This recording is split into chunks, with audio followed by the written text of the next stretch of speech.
El presidente colombiano Gustavo Petro anunció este miércoles una profunda remodelación de su gabinete, cambios que se llevan a cabo en medio de la crisis del gobierno por el rompimiento de la coalición oficialista a raíz de las discrepancias alrededor de la reforma a la salud. Con esto comenzamos. Los saluda Silvia Cabrera desde Berlín. Titulares. El presidente Gustavo Petro anunció la salida de 7 de sus ministros, entre ellos José Antonio Ocampo del Ministerio de Hacienda. La drástica decisión se dio momentos después de que el Congreso aprobara la ponencia de reforma a la salud. Jair Bolsonaro compareció este miércoles ante la Policía Federal de Brasil en el marco de una investigación sobre la asonada golpista contra el gobierno de Luis Ignacio Lula da Silva el pasado 8 de enero.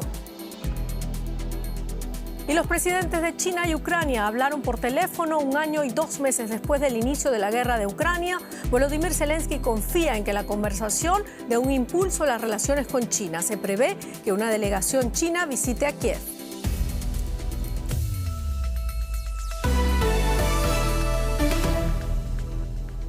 El presidente de Colombia, Gustavo Petro, anunció este miércoles una profunda remodelación de su gabinete que incluye el cambio de 7 de sus ministros, entre ellos los de Hacienda, Interior y Salud. Y criticó además las dificultades de trámite que han tenido en el Congreso las reformas sociales que impulsa su gobierno.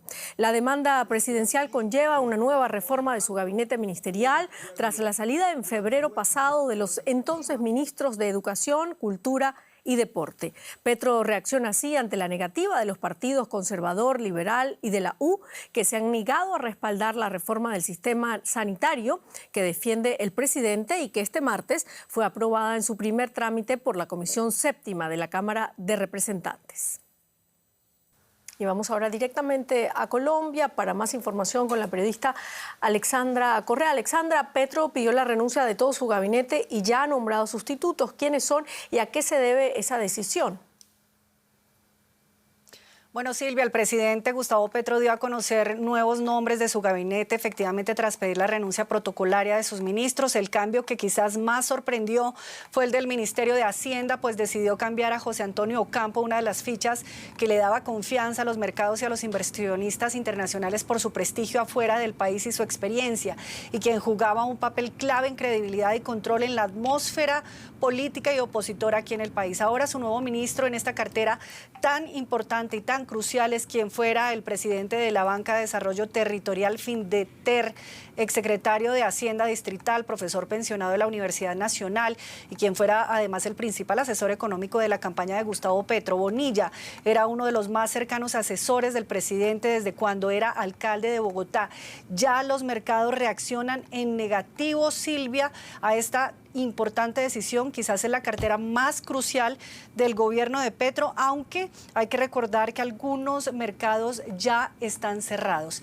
Asimismo, salió la ministra de Salud, Carolina Corcho, en medio de las difíciles negociaciones en torno a la reforma y polémica propuesta de salud que busca un rol más fuerte del Estado colombiano, así como en las pensiones, en la cartera laboral. Cambió el ministro de Agricultura, el del ministro del Interior, para buscar precisamente nuevos apoyos, Silvia, en marco de un Congreso que está fracturado y dividido con las nuevas reformas del presidente Petro. Bueno, un cambio de gabinete que es una medida drástica de Petro, que se da horas después, además de que la Comisión Séptima de la Cámara de Representantes aprobara la ponencia de reforma a la salud liderada por Carolina Corcho, a quien también cobija la solicitud de renuncia. ¿Qué sigue de cara a esos polémicos proyectos de reforma? Bueno, lo más importante, como lo mencionaba, mañana vamos a ver cómo despiertan los mercados que ya están cerrados con esta remoción del ministro de Hacienda. Silvia, Petro necesita lograr convencer a las bancadas legislativas para que aprueben las polémicas reformas en torno, como lo estábamos diciendo, a la salud, a las pensiones, a lo laboral, a la tenencia de tierras, que no están recabando apoyo incluso por su coalición de gobierno con los partidos conservadores, los liberales, el partido de la U, que eran sus aliados al arrancar su mandato. El presidente tendrá con sus nuevas fichas ministeriales que allanar un camino de entendimiento, de respaldo político hacia poder cumplir el plan económico y social que le prometió a sus votantes. Muchísimas gracias, Alexandra Correa, desde Bogotá. Seguimos con otros temas. El expresidente brasileño Jair Bolsonaro declaró este miércoles ante la Policía Federal en Brasilia por la revuelta ocurrida el 8 de enero de este año. El exmandatario llegó acompañado de sus abogados y no hizo declaraciones a la prensa. Bolsonaro es investigado como presunto instigador de los actos que intentaron tumbar al gobierno del presidente Lula da Silva. Miles de sus seguidores, disconformes con la elección de Lula, invadieron y vandalizaron aquel día las sedes de los tres poderes en la capital de Brasil. Bolsonaro ha negado su participación en los hechos vandálicos que terminaron con más de 1.800 detenidos. El periodista Marcelo Silva de Sousa está siguiendo el caso para nosotros. Vamos inmediatamente a Brasil. Marcelo, Bolsonaro no hizo declaraciones a la prensa, pero sus abogados sí. ¿Qué han dicho? Además, ¿de qué se le acusa exactamente al expresidente? ¿Qué tal, Silvia? Segunda comparecencia de Bolsonaro en menos de un mes ante la Policía Federal, esta vez por una investigación que se ha abierto en su contra por supuesta instigación y autoría intelectual de los hechos vandálicos del 8 de enero. Las autoridades lo convocaron por un video que Bolsonaro compartió el 10 de enero en sus redes sociales, en Facebook, 2 días después de los ataques, en los que repetía un video de un fiscal del Estado de Mato Grosso, en el cual decía que Lula había sido electo por decisión de los jueces supremos y no por decisión del pueblo. De alguna manera, las autoridades quieren determinar si esto fue una instigación a continuar con hechos vandálicos que el 8 de enero habían intentado derrumbar el gobierno de Luis Ignacio Lula da Silva una semana después de asumir. No habló Bolsonaro, pero habló uno de sus abogados, también su exsecretario de Comunicación. Dijeron básicamente que ese video, que fue efectivamente compartido por Bolsonaro el 10 de enero y eliminado unas horas después, se había publicado por un error, de forma accidental, ya que Bolsonaro se encontraba convaleciente. Recordemos, Bolsonaro tuvo una obstrucción intestinal, los primeros días de enero, y su defensa alegó que estaba bajo los efectos de la morfina, que quería compartir el video con su archivo de WhatsApp y que accidentalmente terminó en su cuenta de Facebook y luego, cuando percibió eso, fue eliminado. Marcelo, Bolsonaro enfrenta en total 4 investigaciones en el máximo tribunal con penas susceptibles de prisión, además de una decena de procesos administrativos en el Tribunal Superior Electoral por presunto abuso de poder político y económico. ¿Qué puede pasar ahora? ¿Qué le espera? Brevemente. Es un escenario complicado para Bolsonaro, que en lo inmediato tiene el riesgo de que un proceso administrativo en el Tribunal Electoral por una reunión que convocó a mitad del año pasado con decenas de embajadores en la residencia oficial y que habló contra el sistema de urnas electrónicas y que generó la apertura de un proceso por supuesto abuso de poder político. Cuando uno conversa con fuentes judiciales, dicen que el escenario hoy es desfavorable para Bolsonaro. Una eventual condena podría dejarlo inhabilitado por 8 años, pero cerca de Bolsonaro aseguran que aunque sea condenado, intentará revertir esto más adelante. Muchísimas gracias, Marcelo Silva de Sousa.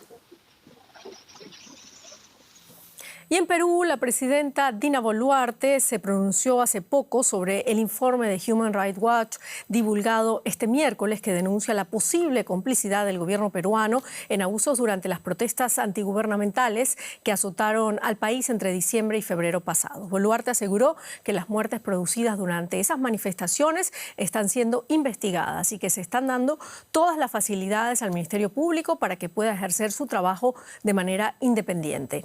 El informe de la ONG Pros Derechos Humanos habla de una aparente pasividad del gobierno de Dina Boluarte ante los abusos cometidos por las fuerzas del orden. Human Rights Watch, citamos, el uso excesivo de la fuerza, violaciones del debido proceso, abusos contra detenidos y deficiencias en las investigaciones penales. Además, asegura que el Ejército y la Policía del Perú llevaron a cabo lo que podría constituir ejecuciones extrajudiciales o arbitrarias. La organización insta a investigar a funcionarios de alto rango con apoyo internacional. Y Argentina sufre el peor brote de dengue de su historia. Ya hay 56.000 infectados, 39 de ellos fallecidos. Una nueva variante de la enfermedad transmitida por el mosquito Aedes aegypti agrava los cuadros de deshidratación. Las mayores temperaturas y la mayor urbanización son factores que expanden la epidemia. Este es el Aedes aegypti, El mosquito que transmite el dengue y que cada vez se extiende más hacia el extremo sur de América. La bióloga Alejandra Rubio lo investiga en la Universidad de San Martín en los suburbios del Gran Buenos Aires. El mosquito anida en las paredes de los recipientes de agua y por eso lo llaman el mosquito hogareño. 56.000 argentinos han enfermado este año, 39 de ellos murieron, una cifra récord. Tiene principalmente que ver con las condiciones climáticas que son óptimas para que el mosquito pueda cada vez estar más al sur, o sea, a temperaturas más altas. Y también las poblaciones que van creciendo y eso también posibilita que el mosquito encuentre mejores condiciones para instalarse y adaptarse.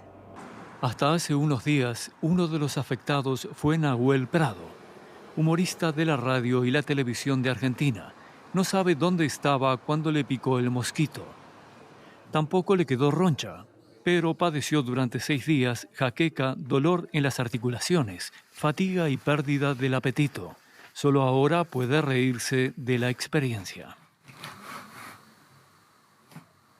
Bromeaba con que yo pasé la pandemia sin haberme agarrado en ningún momento COVID.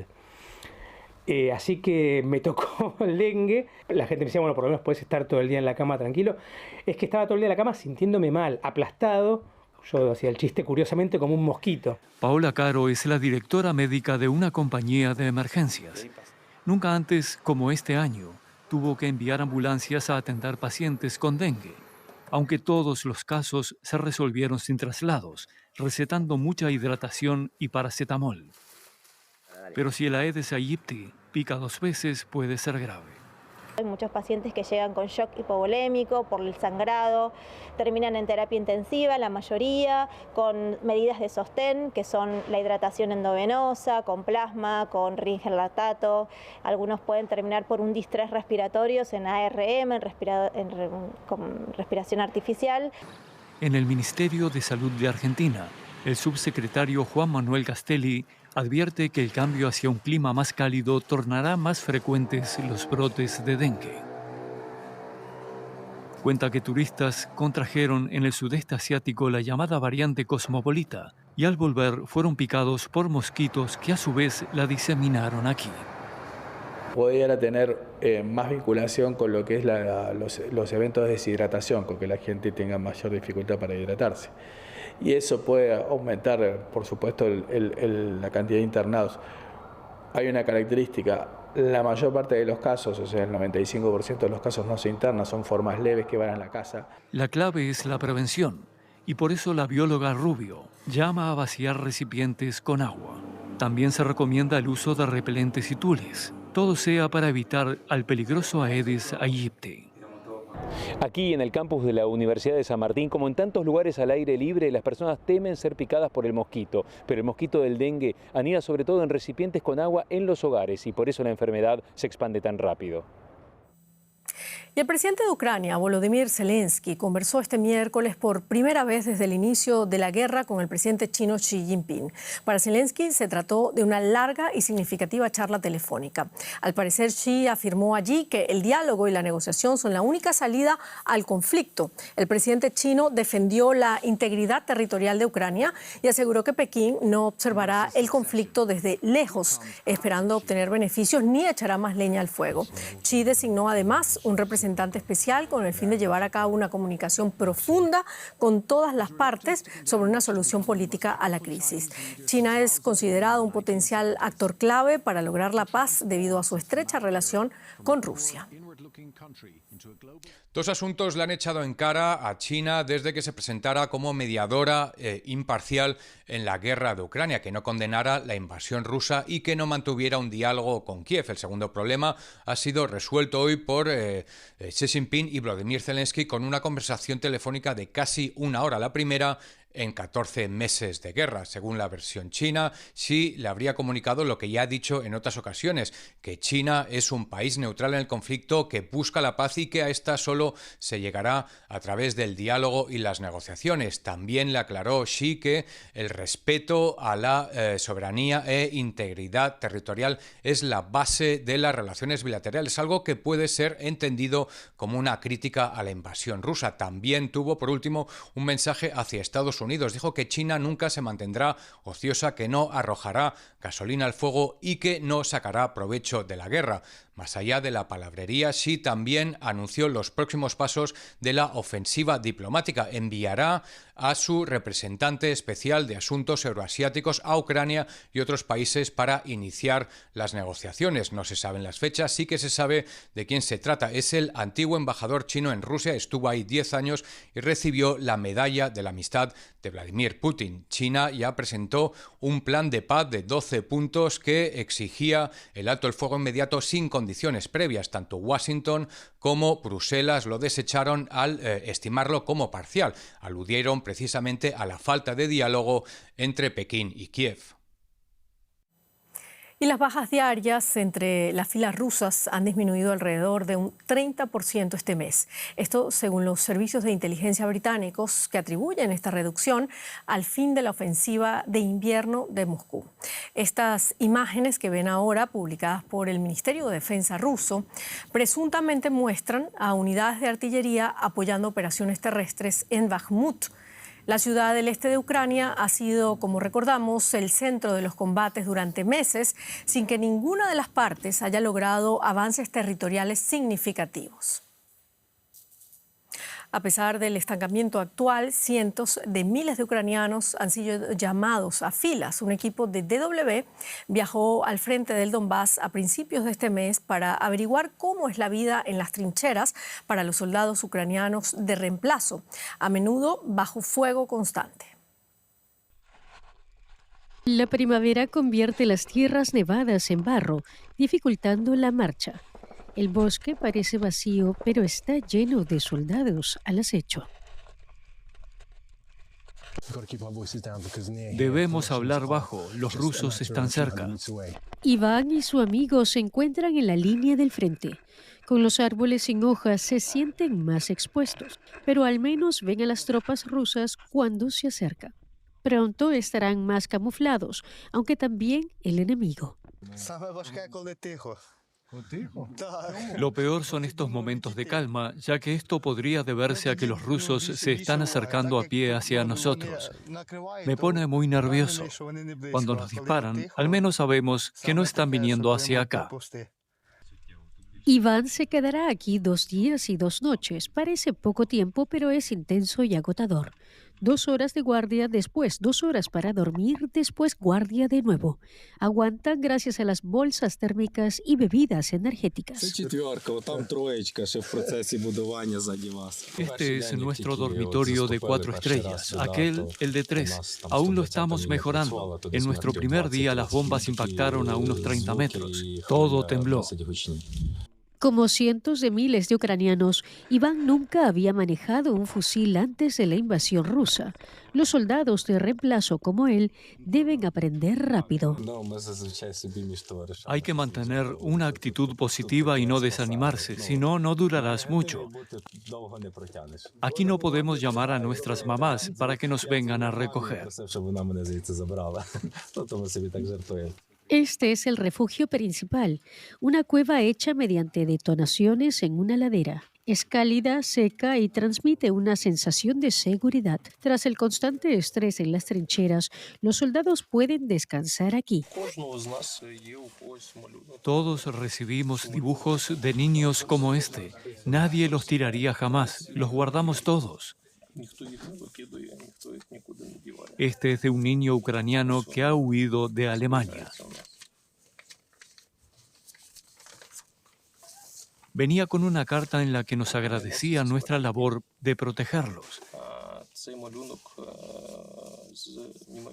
Esperemos que estos niños puedan volver pronto.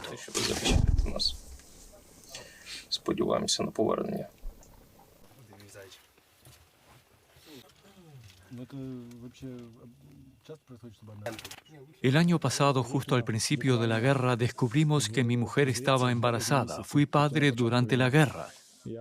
Me pidieron permiso para asistir al nacimiento de mi hijo, pero no llegué a tiempo. Todavía estaba viajando a casa desde el campo de entrenamiento cuando nació.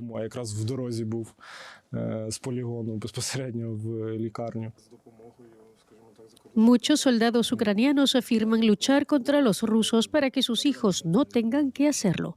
Nadie aquí cree que Rusia vaya a negociar la paz. Este vehículo blindado se utiliza normalmente para evacuar a los heridos. Tiembla tanto que los soldados bromean, diciendo que los trasladados sufren nuevas heridas mientras los llevan a un lugar seguro. Estamos de servicio las 24 horas del día, 7 días a la semana. Somos como un servicio de ambulancias, solo que corremos el riesgo de que nos maten haciendo nuestro trabajo. Ayer tuvimos que atender 2 bajas y más de una docena de heridos. Todos tenemos los nervios destrozados. Los soldados con traumas psicológicos extremos también son evacuados, pero la gran mayoría debe seguir adelante, con las pastillas como única ayuda. En su vida civil, Tara trabajaba de neurólogo, de modo que conoce bien el botiquín.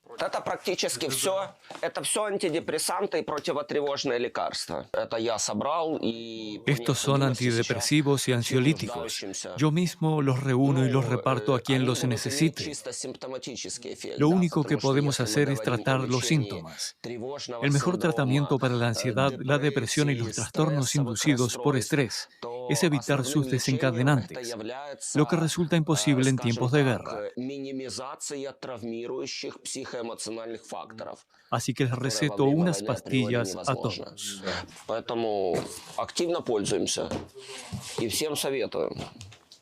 No solo los pacientes sienten el estrés, también quienes trabajan aquí. Tara recién comenzó a tomar antidepresivos. Desde que comenzó la guerra el año pasado, apenas ha visto un par de días a su familia. Todos los que estamos aquí somos civiles. Hemos sido llamados a filas. Como mucho, una quinta parte son soldados profesionales.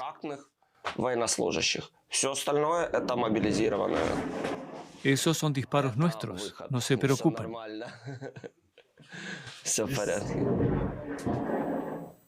Seguimos. En Sudán se informa de combates esporádicos en la capital, Jartum, en la segunda jornada de una tregua de 3 días.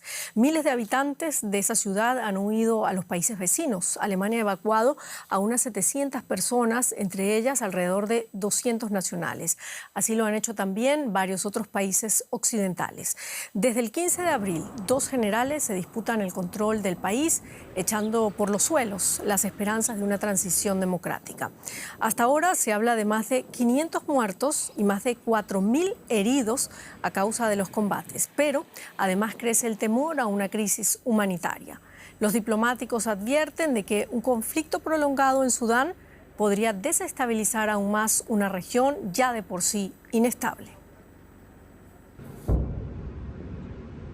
El estallido de los combates en Jartum, la capital de Sudán, a mediados de abril causó conmoción en todo el mundo. Sudán es un extenso país situado en una región muy inestable. Lo que ocurre aquí tiene implicaciones para todo el noreste de África.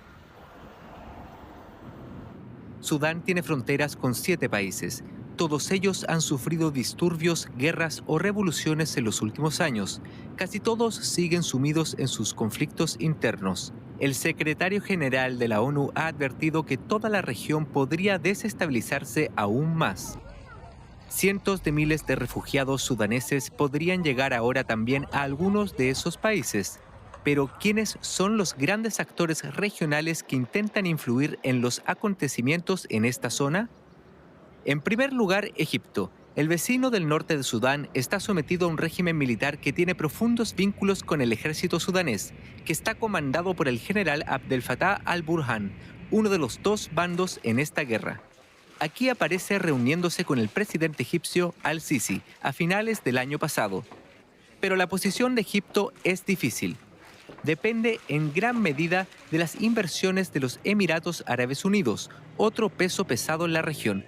Y los Emiratos son conocidos por apoyar al otro bando en esta guerra, las Fuerzas de Apoyo Rápido de Sudán, o RSF, lideradas por el general Mohamed Hamdan Dagalo, más conocido como Hemeti. Los simpatizantes del ejército sudanés acusan a Emiratos Árabes Unidos de interferir en los asuntos de su país, pero hay más actores interesados. Aparte de Egipto y Emiratos Árabes Unidos, también la poderosa Arabia Saudí ha tratado de influir en Sudán. Los saudíes tienen vínculos con ambos bandos, lo que les convierte en un actor decisivo. Ayudaron a negociar la última tregua humanitaria junto con Estados Unidos, y estos últimos también tienen un interés. Washington ha intentado instaurar la democracia en Sudán y moderar la influencia de Rusia en el país. Moscú, por su parte, ve en Sudán una puerta de entrada al resto de África. El ministro de Asuntos Exteriores ruso, Sergei Lavrov, visitó Jartum en febrero.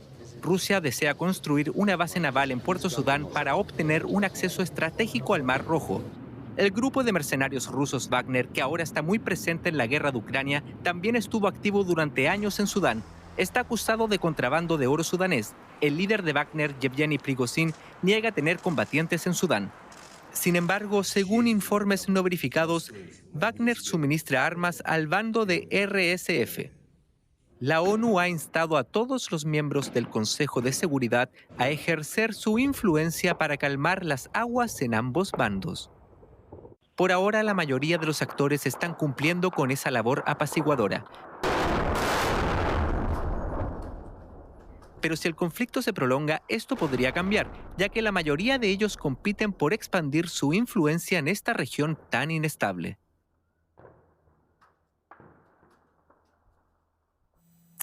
Otros temas. Pelé, el sobrenombre de Edson Arantes do Nascimento, el mejor jugador brasileño de todos los tiempos, se ha convertido en la palabra de más reciente ingreso en el diccionario de la lengua portuguesa. El vocablo fue incluido este miércoles en el diccionario Michelis, el más utilizado en ese idioma. A partir de ahora, Pelé servirá para definir a algo o a alguien fuera de lo común, algo o alguien que en virtud de su calidad, valor o superioridad no puede ser igualado a nada o a nadie, es decir, Pelé. El diccionario indica, eso sí, que Pelé es también una marca registrada. Pelé es hasta hoy el único jugador que conquistó 3 mundiales con su selección. Suecia en 1958, Chile en 1962 y México en 1970. Y con Pelé terminamos este informativo. Muchísimas gracias por habernos acompañado. Hasta luego.